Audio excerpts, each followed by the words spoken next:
Hello everyone, आप सबका फिर से स्वागत है टेस्ट क्विज पे। आज हमारे पास नया टॉपिक है फोर्स, थ्रस्ट और अपथ्रस्ट। ये आपका क्लास 9th का टॉपिक है जो आपके नवोदय का है। क्लियर? तो हम इसको स्टार्ट करते हैं। क्या है, अब देखिए फोर्स कहने का मतलब क्या है। नॉर्मल में फोर्स को मैं क्या बोल सकता हूँ, एकदम सिंपल लैंग्वेज में अगर एक्सप्लेन करना हो, पुश या पुल। कहीं भी प्रेशर अगर मैं लगाता हूँ, किसी चीज को पुश कर रहा हूँ या किसी चीज को पुल कर रहा हूँ, तो वहां पर मैं क्या लगेगा, फोर्स। अब फोर्स में सबसे इंपॉर्टेंट क्या होता है, हमको ध्यान देना कि उसका डायरेक्शन भी है और उसका मैग्नीट्यूड भी है। मैग्नीट्यूड और डायरेक्शन कहने का मतलब क्या है, मेरे को डायरेक्शन बताना जरूरी है कि मैं किस डायरेक्शन में फोर्स लगा रहा हूँ।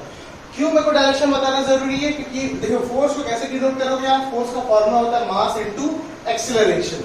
मास और एक्सीलरेशन की मल्टीप्लिकेशन। मास कौन सी क्वांटिटी होती है, मास एक स्केलर क्वांटिटी है। एक्सेलरेशन कौन सी क्वांटिटी है, वेक्टर क्वांटिटी है। अगर एक्सेलरेशन वेक्टर क्वांटिटी है तो फोर्स भी मेरा क्या हो जाएगा, वेक्टर क्वांटिटी हो जाएगा। क्लियर? अब इसको ध्यान से देखने की कोशिश कीजिएगा। एक्सेलरेशन क्या होता है, velocity by time period. Velocity कौन सी क्वांटिटी है, वेक्टर क्वांटिटी। तो इसके हिसाब से एक्सेलरेशन क्या हुआ, वेक्टर क्वांटिटी। अब मैं लिखता हूँ वेलोसिटी, तो वेलोसिटी को नॉर्मल फॉर्म पे कैसे एक्सप्लेन करेंगे, displacement by time. Displacement by time taken. क्या? तो डिस्प्लेसमेंट कौन सी क्वांटिटी है, वेक्टर। तो ये कौन सी हो जाएगी, वेक्टर। आपको छोटा सा डिफरेंस बता दूं डिस्प्लेसमेंट और डिस्टेंस का। डिस्टेंस मतलब दो डिफरेंट पॉइंट के बीच का जो भी डिफरेंस होगा वो डिस्टेंस है। लेकिन डिस्प्लेसमेंट मतलब डिफरेंस भी पता होना चाहिए और डायरेक्शन भी पता होना चाहिए कि किस डायरेक्शन के डिस्टेंस की मैं बात कर रहा हूँ। तो फोर्स क्या है, मास इनटू एक्सेलरेशन। जब भी आप मास और एक्सेलरेशन की आप मल्टीप्लिकेशन करेंगे, जो वैल्यू आएगा वो क्या आएगा, फोर्स। इसका सबसे पहले आप देखिए एसआई यूनिट क्या होता है। किसके एसआई यूनिट की बात करें हम, फोर्स के एसआई यूनिट की बात करें। फोर्स का एसआई यूनिट क्या होता है, न्यूटन। हम क्यों लिखे न्यूटन, क्योंकि यही महान इंसान था जिसने फोर्स को क्या किया है, डिस्कवर किया है। तो इसी के नाम से इसका एसआई यूनिट आया है न्यूटन करके। और इसका सिंबॉलिक नोटिफिकेशन क्या हो जाएगा, कैपिटल एन। इसका सिंबॉलिक नोटिफिकेशन क्या हो जाएगा, कैपिटल एन फोर्स। एक छोटा सा क्वेश्चन लेके देखिए, जैसे फॉर एग्जांपल 5 किलोग्राम का एक ऑब्जेक्ट है। 5 किलोग्राम का क्या मेरे पास ऑब्जेक्ट है, वो फॉर एग्जांपल मान लीजिए 20 मीटर पर सेकेंड स्क्वायर के एक्सेलरेशन से क्या हो रहा है, मूव हो रहा है। क्या हो रहा है, मूव हो रहा है। तो मान लीजिए इसका फोर्स कैसे कैलकुलेट करूंगा, simple. Force equal to mass into acceleration. Mass कितना 5, एक्सेलरेशन कितना 20, तो कितना आ जाएगा ये 100, क्या हो जाएगा, न्यूटन। क्लियर?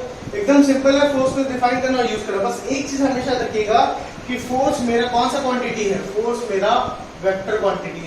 इसको ध्यान रखना बहुत जरूरी है कि जब भी आप न्यूमेरिकल्स को बनाएंगे, सॉल्व करेंगे, तो उसमें आपको डायरेक्शन देना जरूरी है कि फोर्स मेरा अपवर्ड डायरेक्शन में जा रहा है, कि फोर्स मेरा डाउनवर्ड है, कि साइडवाइज है, कि कोई भी एंगल पे डायरेक्शन में जा रहा है। आपको ये ध्यान देना बहुत जरूरी है। तो फोर्स हमारे पास क्या है, मास इनटू एक्सेलरेशन।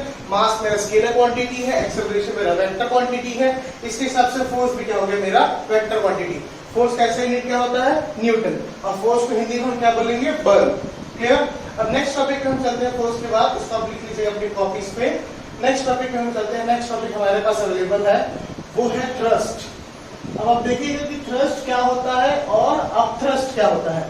देखिए नॉर्मल फॉर्म पे मैं बोलूं, कोई भी फोर्स, थ्रस्ट कोई अलग चीज नहीं है। थ्रस्ट भी आपको एक प्रकार का, एक टाइप का क्या है, फोर्स है।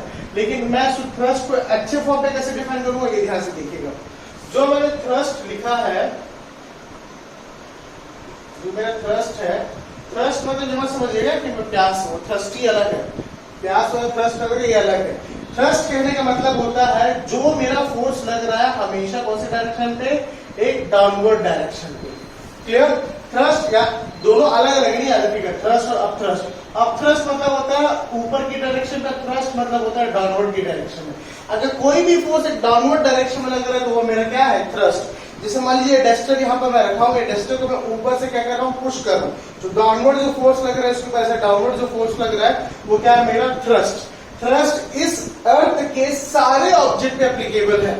कोई भी चीज हवे पे है, हवे से वो नीचे नीचे आ रही है, जो वो डाउनवर्ड लग रहा है मतलब उसमें थ्रस्ट लग रहा है। कोई भी ऑब्जेक्ट को आप फेंकोगे किसी भी एंगल से, जब वो नीचे की तरफ जाएगा, फोर्स नीचे की तरफ लग रहा है, तो क्या आपका थ्रस्ट है। कोई सेकंड या थर्ड फ्लोर पे खड़ा है इंसान, एक बॉल को या किसी भी बास्केटबॉल को अपने नीचे अपने दोस्त को क्या कर रहा है, थ्रो कर रहा है, तो वो जो भी एंगल से, चाहे वो सीधा सीधा परपेंडिकुलर गिरे सरफेस पे या किसी भी एंगल से गिरे सरफेस पे, तो उसमें क्या होना जरूरी है, थ्रस्ट का होना कंपलसरी है। क्लियर? अब थ्रस्ट में इसका सबसे ज्यादा एप्लीकेबल फोर्स क्या होता है? हम बोलते हैं कि जो ग्रेविटी है, हम बोलते हैं कि जो ग्रेविटी है वो हमेशा क्या एक्ट करती है? डाउनवर्ड एक्ट करती है। ग्रेविटी कैसे एक्ट करती है? डाउनवर्ड। तो ग्रेविटी के एडिशन पे जो फोर्स को मैं अप्लाई करूंगा, जैसे मान लीजिए ये एक मेरा पेन है, ये पेन मान लीजिए इस हाइट से नीचे की तरफ गिर रहा है। जब यह इस हाइट से नीचे की तरफ गिर रहा है तो इसके अलावा जो प्रेशर इसके ऊपर मैं लगाऊंगा, ग्रेविटी के साथ जो प्रेशर ऐड होगा डाउनवर्ड, वो क्या होगा? मेरा थ्रस्ट। क्लियर? ग्रेविटी को मत समझिए कि थ्रस्ट है करके, ग्रेविटी अलग है, थ्रस्ट अलग है। क्लियर?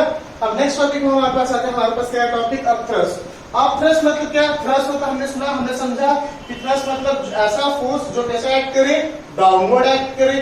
तो अब मैं किस फोर्स की बात कर रहा हूं? अब मैं अपवर्ड थ्रस्ट, अप थ्रस्ट की बात कर। अप थ्रस्ट मतलब कौन सा फोर्स? मेरा जो अपवर्ड एक्ट करे। अब इसको समझने की कोशिश कीजिए। अप थ्रस्ट हमेशा यूज होता है वाटर लेवल पे। अप थ्रस्ट कहां यूज होता है? वाटर लेवल पे। जैसे मान लीजिए मेरा वाटर का लेवल है और इसमें मेरा पूरा पानी है, पानी को ब्लैक रखना समझना, पानी तो हमेशा ट्रांसपेरेंट ही होता है, बोर्ड में मैंने ब्लैक बना दिया, ठीक है। अब इसमें क्या, मान लीजिए कोई भी एक ऑब्जेक्ट मेरे पास यहाँ पर अवेलेबल है, तो इस ऑब्जेक्ट की अगर मान लीजिए डेंसिटी, इस ऑब्जेक्ट की डेंसिटी, मान लीजिए इस ऑब्जेक्ट की डेंसिटी को मैं रो से लिखता हूँ, ये रो1 है, और वाटर की डेंसिटी को मैं रो2 से लिखता हूँ। रो डिनोशन है किसी भी ऑब्जेक्ट की डेंसिटी को डिफाइन करने के लिए। अगर मान लीजिए मैंने यहाँ पर लिखा है कि रो1 की जो डेंसिटी है वो बहुत ज्यादा छोटी है रो2 की डेंसिटी से। कितनी छोटी है? बहुत ज्यादा छोटी है रो2 की डेंसिटी से। अगर रो1 की डेंसिटी बहुत ज्यादा छोटी है रो2 की डेंसिटी से, तो डेफिनेटली ये जो ऑब्जेक्ट है ये मेरा वाटर के सरफेस पे क्या करेगा? फ्लोट करेगा।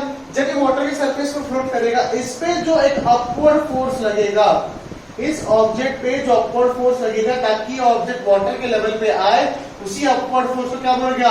अपथ्रस्ट। अब आए समझ में आपको? क्लियर हुआ कि अपथ्रस्ट क्या होता है, किससे रिलेटेड होता है? अपथ्रस्ट करने का मतलब कोई भी ऑब्जेक्ट अगर वाटर पे फ्लोट कर रहा है, जैसे मान लीजिए मेरे पास 1000 रुपए का नोट है, 1 रुपए का सिक्का है और एक प्लास्टिक का कम्बॉक्स बॉक्स है। 1000 रुपए का नोट जैसे गीला होगा पानी पे सिंक हो जाएगा, 1 रुपए का सिक्का हो चाहे वो 100 रुपए का सिक्का हो, वो भी सिंक हो जाएगा। लेकिन जो मेरे पास एक प्लास्टिक बॉक्स है जो पूरा का पूरा क्लोज है, उसके ऊपर एक अपवर्ड फोर्स लगेगा, वो पानी का जो प्लास्टिक बॉक्स है वो इस वाटर पे क्या करेगा? फ्लोट करेगा। जब ये वाटर पे फ्लोट करेगा तो इसके ऊपर जो एक अपवर्ड फोर्स लग रहा है इसके बेस पे, वो कोई और फोर्स नहीं, वो मेरे कौन सा फोर्स है? अपथ्रस्ट। याद रखिएगा, अपथ्रस्ट को दूसरे प्रकार से भी बोला जाता है जिसका नाम है बायंसी। बायंसी कहने का मतलब है जब आप वाटर लेवल पे किसी भी वाटर कंटेनर पे कोई भी अगर ऑब्जेक्ट को रखते हैं, अगर वो ऑब्जेक्ट उस पर फ्लोट करता है या फ्लोट करने की क्या करता है? फ्लोट करने के सीक्वेंस को फॉलो करता है, तो उसे क्या बोलेंगे? बायंसी बोलेंगे या क्या बोलेंगे? अपथ्रस्ट बोलेंगे। क्लियर? तो आज के टॉपिक है हमारे पास फोर्स, अपथ्रस्ट और थ्रस्ट। या आपको आया समझ में? फिर नेक्स्ट क्लास में हम आगे फर्दर नेक्स्ट कंटिन्यू करेंगे। Thank you so much.